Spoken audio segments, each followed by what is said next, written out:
Welcome to Game On with Grace, where we're not just talking cricket wins and losses, we're talking off-field antics, guilty pleasures, and the drive that never quits.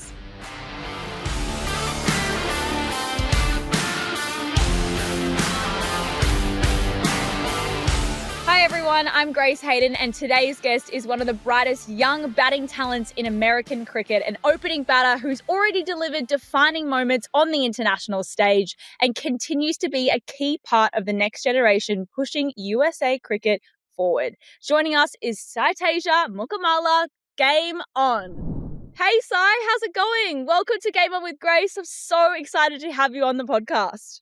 I'm good, and thank you for having me. I'm also really excited to be here. Tell me where you are in the world right now. What's happening? Yeah, we're currently in Sri Lanka for our pre-camp, so we've been here for about 25 days. Amazing. And how are you finding the experience? Yeah, it's wonderful. It's a beautiful country, and also the practice facilities have been amazing. So far it's been wonderful. Now, are you excited about the World Cup? I mean, it's just around the corner. I'm actually going to be joining you in Sri Lanka very soon. I'm in India currently. I'm doing some tennis, but I'm changing codes yet again to cricket. So I'm really excited for the T20 World Cup. You must be too, though. It's such a massive event in the cricketing calendar. And yeah, it'll be a great event to be across both Sri Lanka and India. Yeah, it'll be great. I mean, obviously being our second World Cup and how great the team has done in the last one, I feel we have a lot of potential this time as well, and it's going to be an exciting opportunity for all of us, especially in India with, the atmosphere that they have and the crowds that they have. It's going to be a great experience. Do you think that you've gained more American fans? I mean, given the result that you had in the World Cup last time round to then now as well, do you think that's definitely grown for you guys?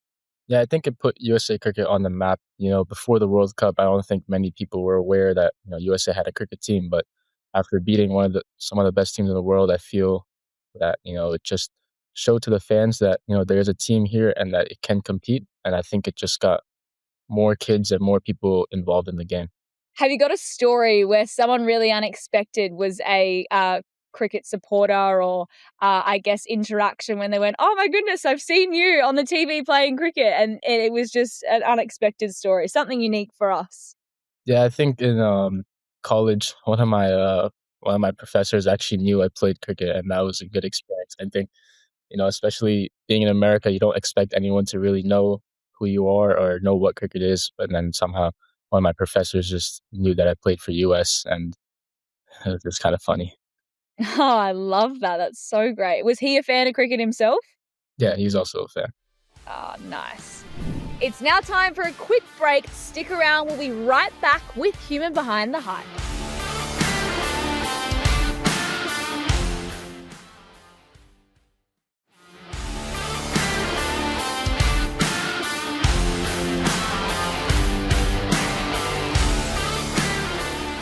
Okay, so I'm going to set up this segment, Human Behind the Hype, with you. It's where we really get to know you as the person before we really go into your cricketing accolades, because there's obviously so much more to you than just a cricketer. I want to talk about your journey first, though. You're born in New Jersey, and you really developed your game in the USA. So you were true blue.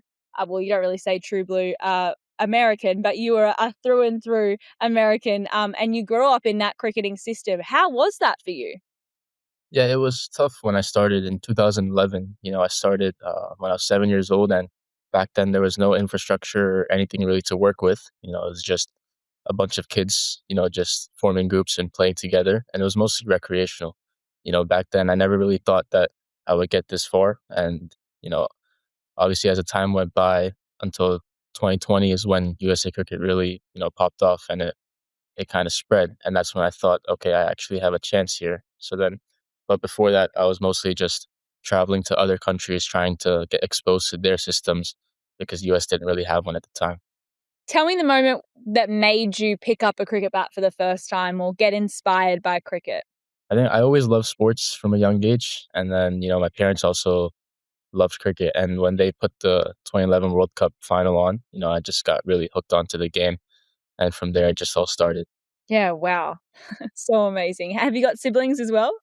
Yeah, I have two older sisters. Are they into cricket or not really? No, it's the quite opposite. One is gonna be a doctor and the other one will be a lawyer. So Oh, wow. So you're on a very different career path, but your family must be so proud of what you've achieved at such a young age. yeah, it's good so far.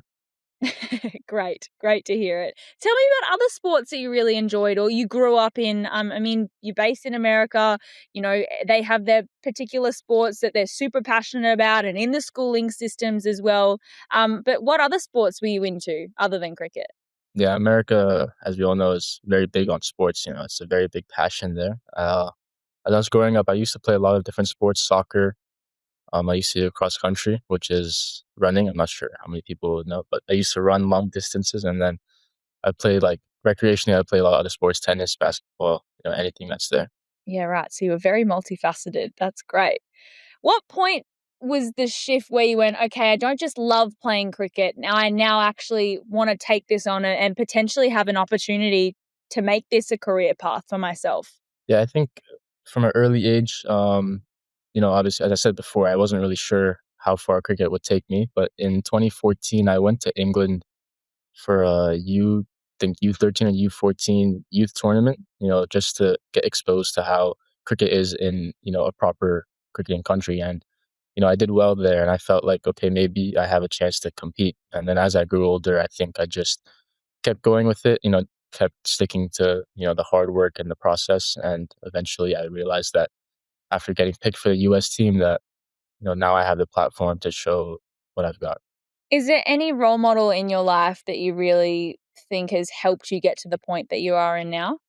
Yeah, I think my dad had a really big part in where I am right now, just the way he raised me and some of the, values that he taught me when I was young, that shaped the way I am. And then when it comes to on the cricketing field, someone like Kane Williamson is someone who I really look up to, just the way he goes about the game, his calm nature and just the way he led New Zealand over the last many years, just really inspired me. What are those values do you think that your dad's really instilled in you that, are stuck with you today? Just a lot about respect, respecting others and respecting the game, most importantly, being humble, trying not to, like, just everyone deserves the same amount of respect and just being humble to the game. And because you know that one day you're going to fail and one day you'll do good, but mostly you'll fail. So it's just about how to come back and mostly how to bounce back stronger. So you're not a big celebrator? No, I'm not a big celebrator. What's your go-to when you get 100? I actually get a lot of hate for this. I just take off my helmet and that's it. I don't really do like a celebration, which really pisses off a lot of the guys. But What? Nah, you're just humble. That's a nice quality to have, surely. yeah, I hope you get into them and say, you're too extreme with your celebrations. I think you should tone it back, boys. no, I think they deserve it. Hundreds kind of big occasion. So Absolutely. It's such a remarkable result every time that someone gets 100. It's just goosebumps. Okay, what's been your favorite, I guess, moment in your career so far? You've had so many big ones so early on, but have you got something where, it's really stuck with you and motivates you maybe in times where you feel, I guess, a little bit down on yourself when you're trying to ride the low wave? Is there something that kind of brings you back up? yeah, I think my T20 would be one of those.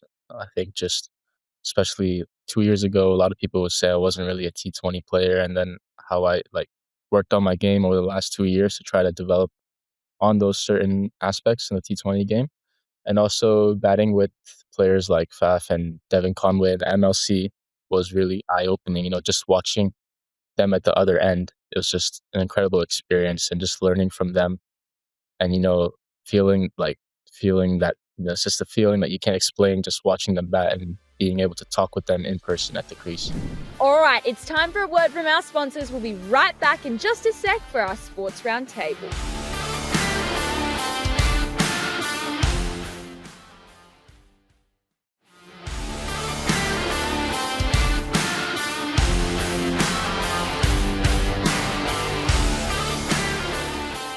MLC, such a big tournament that's really popped up on the cricketing T20 circuit calendar. We never really thought that America would take off in cricket the way that it has, but look at it go. It's so exciting to see just how many people have really got around it. They've built such an awesome, I guess, tournament that everyone's really loving being involved in. Now, you were part of the tournament with the Texas Super Kings. Now, I love the Chennai Super Kings, so I'm definitely biased there. So I'm a big fan of your franchise in general, but Texas Super Kings, tell me about it. What was the experience like? What did you take from it? Give us everything about it. I want to hear all the stories. Yeah, it's absolutely incredible. 5 years ago, I would never expect to be batting with someone like Faf. If you told me that, I would be like, yeah, you're crazy. Because a professional tournament, coming to America, it was really unrealistic. And then somehow MLC did a great job of making it work, and they've sustained such a good tournament over the last 3, 4 years.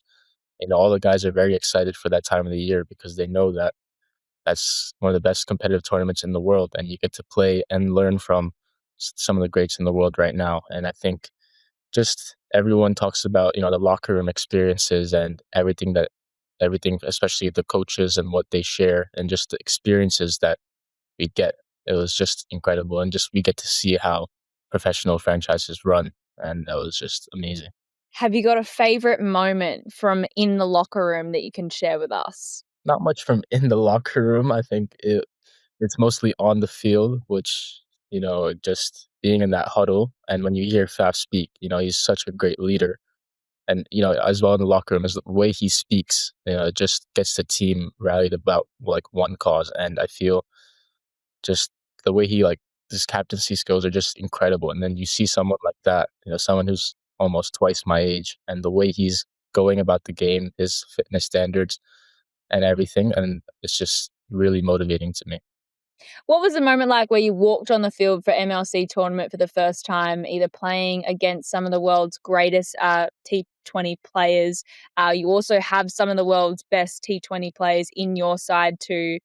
Was that a really special moment for you? Or walk me through the emotions for you. Yeah, I was definitely very nervous the first game.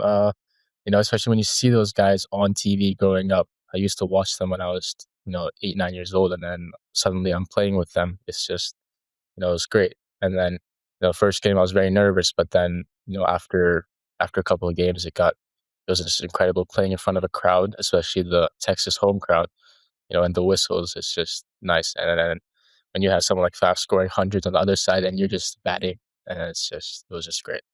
And you enjoyed playing in Texas, the home, I guess, where the home of your team is from. Did you have any memories of like going out and about there? Have you spent much time in Texas prior to the tournament? Yeah, the Dallas Stadium, the newly constructed, it was built in 2023. So that stadium has been great, and it's been the home for Texas Super Kings. And whenever we play there, we always get a good amount of support. Especially the whistles and all the CSK franchises. There's always the whistles, and they're always very loud. So it's great. I mean, just the environment, and when it's great to see people coming in and having fun, and we're also having fun in the field as well. I mean, we've just spoken about how we've seen, USA cricket grow so much. Where do you see it going in maybe 5 years' time from now? Where do you see the trajectory? Yeah, we hope, it just keeps going up. In the last couple of years, it's obviously been on an upwards trajectory, but events like this, World Cups, and things like this is where we really have to put our foot down and show to the world that we have something, and that we can compete at the next level. I think the team that we have, I think, is very strong, and I feel with the right amount of support and infrastructure as well, I think in the next couple of years we'll be able to hopefully dominate, at least in the associates, and then when we get to hopefully be a full member by the next 5, 6 years. Where do you think your strengths lie as a side in this T20 World Cup? I think all of us, we all come from different backgrounds, so we all have different experiences, but on the field we unite as one. And I feel that we're all just very different people, and we all know our strengths and weaknesses. And I think this group has been playing together for the last 4 or 5 years, and we've all been through a lot together. So I feel it's just a very talented group and very hardworking group. And when we all come together, it's just, we're really good. Have you got a goal in mind of where you want to get to in the tournament, or a certain country you want to try and beat this year?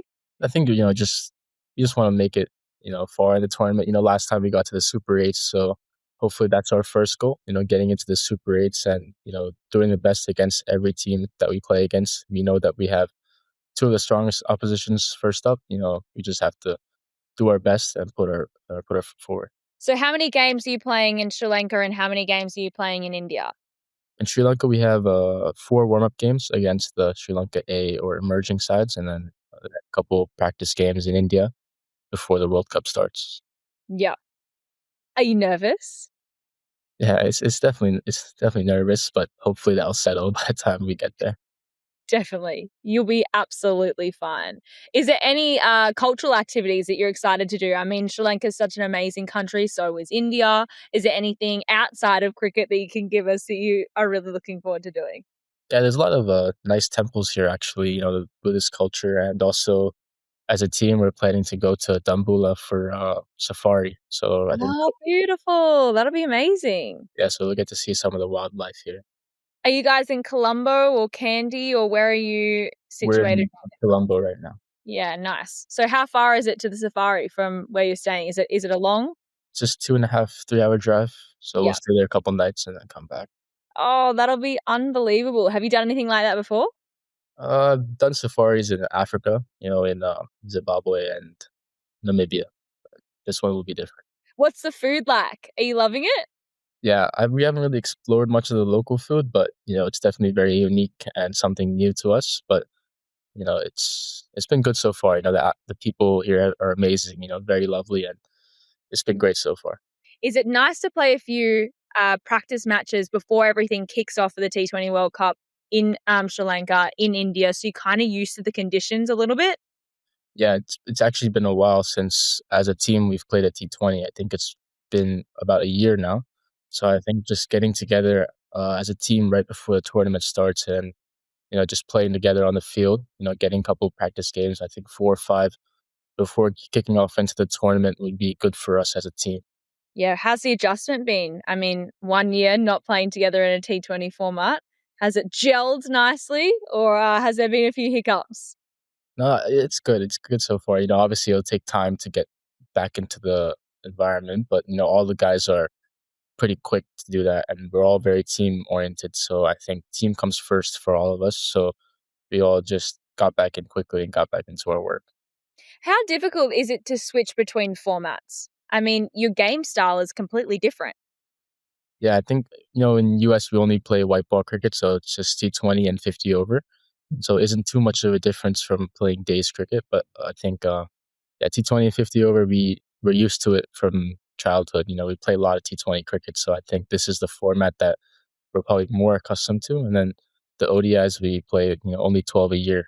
But I think for a lot of us now, we got used to switching back and forth between the two.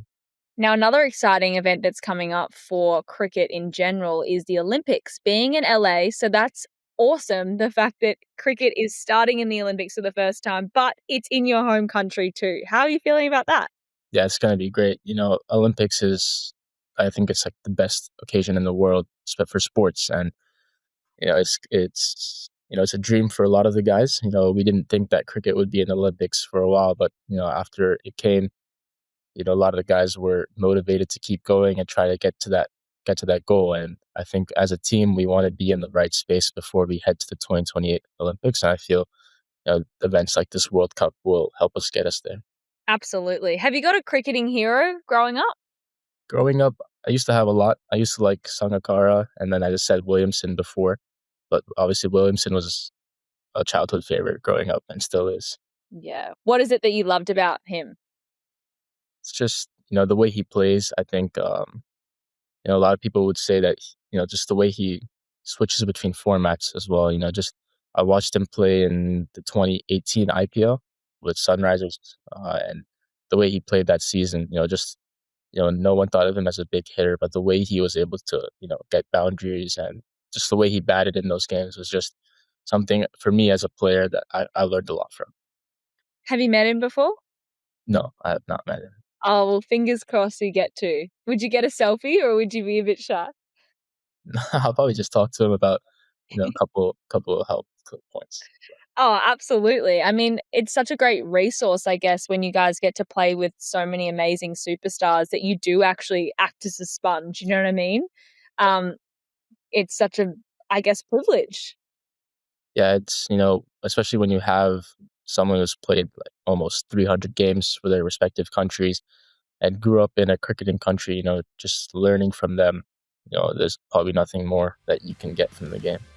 Oh, totally. Okay, we're going to step away for a quick break. Don't go anywhere. We'll be back with red light, green light in just a sec.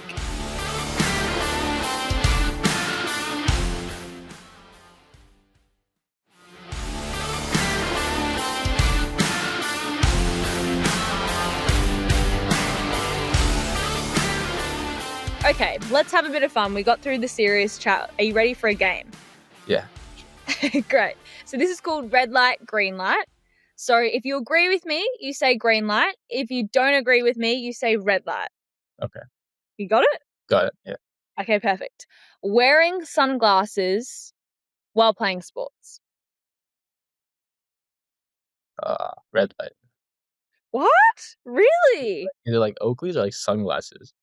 Like the Oh, I reckon Oakley's are definitely fair play, surely. okay, then green light. Not actual like groovy sunglasses. Yeah, That's a red flag for that's sure. Okay, I'm glad we've cleared that up.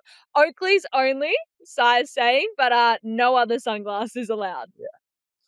yeah. So good. What about wearing sunglasses inside?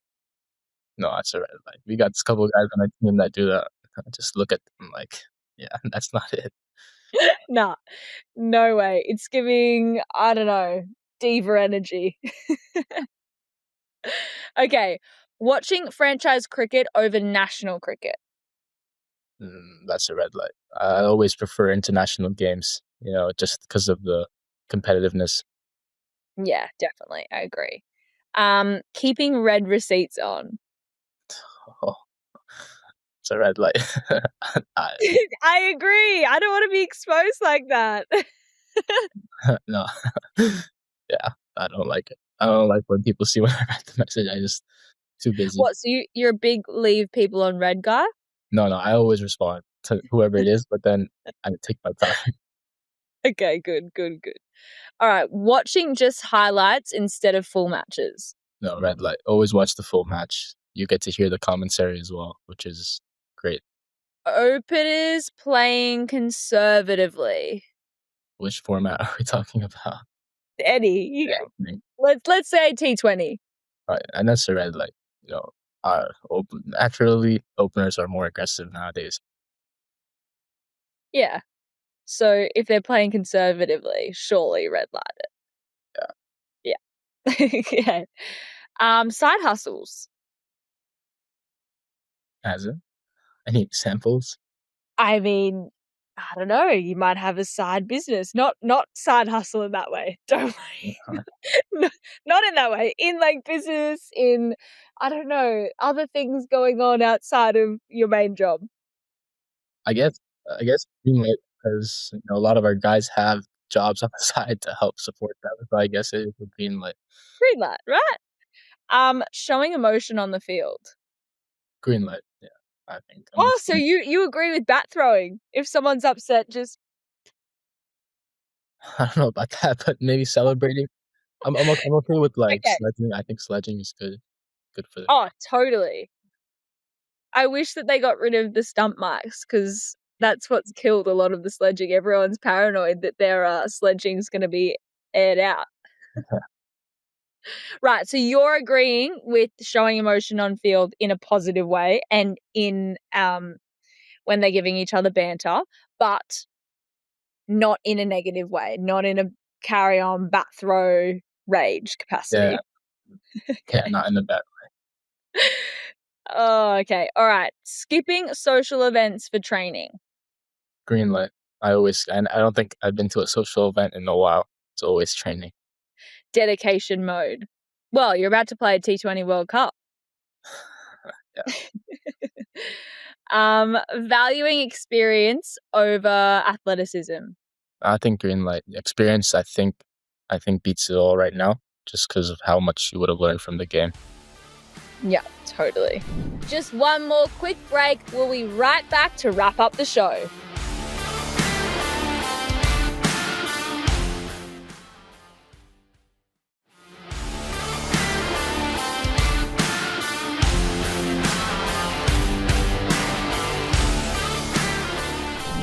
All right, well, we're going to move into our final segment, which is called the final whistle. So I'm just going to rapid fire questions at you, and you just answer in the best way that you can. Okay. What's something you've changed your mind about in sport recently? Probably meditation. I started doing a lot of meditation, so just learning more about the mental game. Where did that come from? Actually, when I was with TSK, one of the mental strength coaches, David Reed, actually worked with me, and I think that was some of the best help that I've gotten when it came to my mental game. I think that really helped me as a cricketer, and also just being able to control my mind. That was great. Yeah, wow, that's really amazing. What's your process pre-match? I'm very superstitious, Are so you? I have a lot of Give us your superstitions. What are they? it's just like the way I do certain things in the morning, like what time I wake up. I don't know. There's certain times I like leave the door. There's just different superstitions that I have before the game that I try to get ready for. I mean, you're not the only one. There are so many different athletes all around the world in every single sport that are so superstitious. I would be such a superstitious athlete because I'm such a superstitious presenter. Like, there's weird niche things that I have to do before I go on air. Yeah. So you're not alone there. When did that start? Did they keep building on top of each other, or have you got them at a place where they're cemented now and you've just got your system? No, it changes all the time. Depends on how I'm playing. Sometimes it depends on the tour. If I'm playing good in the tour, then I'll just keep to what I'm doing. Yeah. But once it stops working, then I just scrap it up and move on to something else. Okay, fair enough. Can't say the same thing too often. What's the best piece of advice you've ever gotten from a coach? I think the best piece of advice would be, that cricket is a journey. You know, every day is not going to be the best. It's about how you can take the best from each day and move on. And I think, you know, it's going to be a long journey. Everyone's journey is different. Some people are going to reach it earlier and some people are going to reach it later, but it's about the work that you put in during that process, and just trusting that process. I love that. That's really nice. What is a cricketing moment that you're most proud of? Probably my ODI debut. That was, I think, 2022. That was a good moment. Tell us why. What made it so special? I think just at that time, I wasn't really expecting the call up to the senior team, especially being 18. And then out of nowhere, I think I performed in a tournament before and I got called up to that team. And then being presented the cap by my U19 coach was also, a very good experience. And just from there is where it all started. I think is when I realized that, like, okay, I can actually take this to the next level if I put in the work. And that's why it's probably one of my best experiences so far. Totally. To do that at just 18 is absolutely sensational. Well, what would be your piece of advice to young cricketers that maybe might be in a similar position to you at a young age? How do they deal with the pressure? How do they, keep going to achieve their goal? I think for me, what worked the best was controlling your mind. Like as I said before, being able to stay in the present and not worrying too much about, if I'm gonna succeed in the future or if I'm gonna fail. Like there's really no point thinking about what's gonna happen later. I think, Kobe Bryant also talks about this a lot. There's no point, doubting whether you're gonna succeed or fail. It's all that matters is, the work that you put in behind the scenes and how long you could stay motivated to the cause, and that really stuck with me. And I think that's something that I was also pass on to younger kids. Yeah, I love that. Okay, we'll have some fun questions now as well. We'll mix it up. Get rid of the serious, deep ones. What's one essential you have to pack in your suitcase before you go on a cricketing tour? I used to have, me and my roommate One of my USA roommates, we used to bring my PS5. we used to always we used to always play. So that was one thing. A lot of the guys are big FIFA guys, so FIFA. Well, you do have a lot of time off, so you need something to do in the off time to just chill in the aircon and not be outside, I'm sure. Yeah, What's one cricketing superpower you wish you had? probably just strength. Being able to hit every ball for six. Just having that power. Probably great superpower. Out of the stadium every time. Yeah, this team. You'd be invincible. Every team would want you. Yeah. What is one cricket moment you wish you could relive? Relive. Could be as a fan, could be as a player currently. Any moment that you wish you could relive. The England versus New Zealand final. I wish I was there live to watch that. But I was playing a game. I didn't actually watch the game. Damn I it! watched the You highlights. got the replays. So good. What's your go-to karaoke song? Don't really do karaoke, but I like a lot of Hosier. Okay. Yeah, that's my Nice. favorite singer. What's your most used emoji? Probably a thumbs up. A lot really dad-like. Why can I see that from you? You're a big thumbs up guy. I always thumbs up. It's just easy. And I don't know why when I'm talking to elders, I always just put the thumbs up because I feel like they don't understand any other emoji. So Emoji, fair enough. Have you got any hidden talents no one knows about? not really. I'm a really straightforward guy. Don't really have that many hidden talents. I think probably the talent that I have is, nothing really. I think it's just cricket. That's probably Can't sing, can't dance, nothing along those lines. No, nothing like that. I don't think. Are you a chef? Do you like to cook? I like to cook, but I'm not good. It's not good. I don't think. What do you mean? What's your favorite thing to cook? Probably pasta, but it's Okay. What probably kind of pasta? anything. I think any recipe that I find online. Yeah. What's your go-to, I guess, social media platform to find recipes?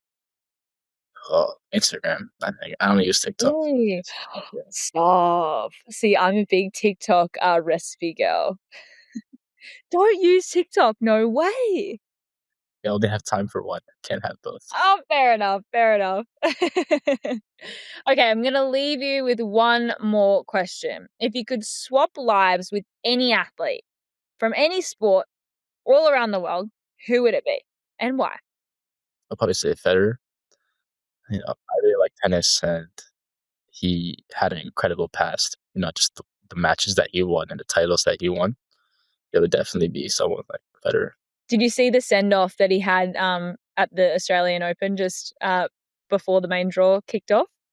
I was about to watch it. I think I saw him. He played the exhibition game against, I forgot who it was. And then I with Ash Barty and everyone. It was amazing. But everyone in the stadium, they all had their lights and he was standing in the center of the, I guess, stadium and you could just see the emotion. Yeah, it's great. I mean, he's one of the best tennis players. He's my favorite for sure. What do you reckon his day would look like? Now or before he retired? Yeah, I don't know. Before he retired. I was probably practicing all the time. I don't. Just goat activities. We'll just leave it at that. This stuff. Oh, Sai, thank you so much for joining us on Game On with Grace. We've loved chatting to you. It's been awesome to get to know you a little bit more. Good luck in the T20 World Cup. I'll definitely see you around, but I'll make sure I say hello. Please make sure you say hello, but thank you so much. It's been an awesome chat. Yes, thank you so much for having me. Really appreciate it. Well, that's all for this episode of Game On with Grace. I hope you love this conversation. Make sure you hit that follow button, subscribe wherever you get your podcast, and share this episode with all your friends, family, whoever you think will love this chat. We've got so many more legendary guests, hilarious debates, and big stories coming your way. So stay tuned. I'm Grace Hayden. Until next time, keep competitive.